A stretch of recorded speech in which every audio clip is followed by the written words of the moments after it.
हंसी और रंग भरा रहे हम लोग जीवन। हर साल होली का पर्व बड़े ही धूमधाम से मनाते हैं। पुराने झगड़े लड़ाई को भुलाकर एक दूसरे को खूब गुलाल अबीर लगाते हैं तथा गले मिलकर बड़े का प्यार तथा छोटे को आशीर्वाद देते हैं। तो क्या आपने कभी विचार किया है कि हम लोग होली मनाते क्यों हैं? ऐसे तो बहुत से कहानियाँ होली से जुड़ी हुई है। उन्हीं कहानियों में से सबसे प्रसिद्ध कहानी ये भी है कि दैत्यों का राजा हिरण्यकश्यप ने अपनी बहन होलिका के माध्यम से अपने पुत्र प्रहलाद को आग में जलाने की कोशिश की थी। आज हम इसी विषय पर चर्चा करेंगे। इससे पहले अगर आप नए हैं तो हमारे YouTube चैनल स्टेबिलिटी ऑफ धर्म को सब्सक्राइब कर लीजिए और बेल आइकन को भी दबा लीजिए ताकि आने वाला वीडियो आप तक पहुंच सके। तो चलिए इस कहानी को विस्तार से समझते हैं।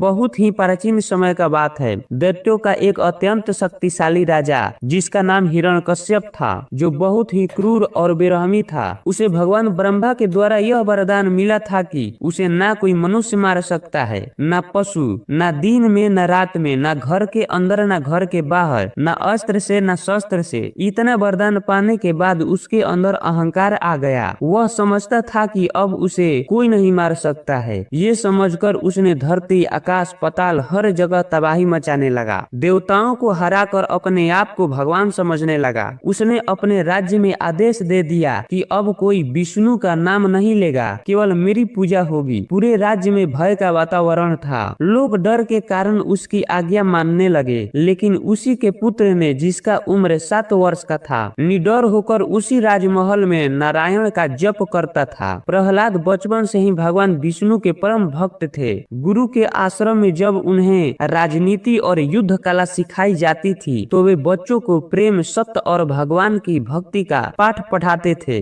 जब यह बात हिरण्यकश्यप को पता चली तो वह क्रोध से कांप उठा। उसने प्रहलाद को सामने बुलाकर कहा, तुझे यह शक्ति किसने दी कि तू मेरी आज्ञा के विरुद्ध जाए? प्रहलाद ने शांत स्वर में उत्तर दिया, पिताश्री, समस्त शक्ति के स्वामी भगवान विष्णु ही हैं। वह सबको शक्ति देते हैं। हिरण्यकश्यप क्रोध से लाल होकर बोला, यह बालक मेरा पुत्र होकर भी मेरा शत्रु बन गया है। तब उसने उसे मारने का अनेक हथकंडे अपनाए। जैसे कभी उसे ऊंचे पर्वतों से गिराया गया, कभी विषैले सर्पों से डसवाया गया, कभी हाथियों से कुचलने का प्रयास किया गया, लेकिन हर बार एक अदृश्य शक्ति उसकी रक्षा कर लेती थी। जब सारे उपाय विफल हो गए तब हिरण्यकश्यप ने अपनी बहन होलिका को बुलाया। होलिका को वरदान प्राप्त था कि वह अग्नि में नहीं जलेगी। हिरण्यकश्यप ने कहा, बहन, इस बालक को गोद में लेकर अग्नि में बैठ जाओ, यह जल जाएगा और तुम्हें कुछ नहीं होगा। होलिका ने गर्व से मुस्कुराते हुए आदेश स्वीकार किया।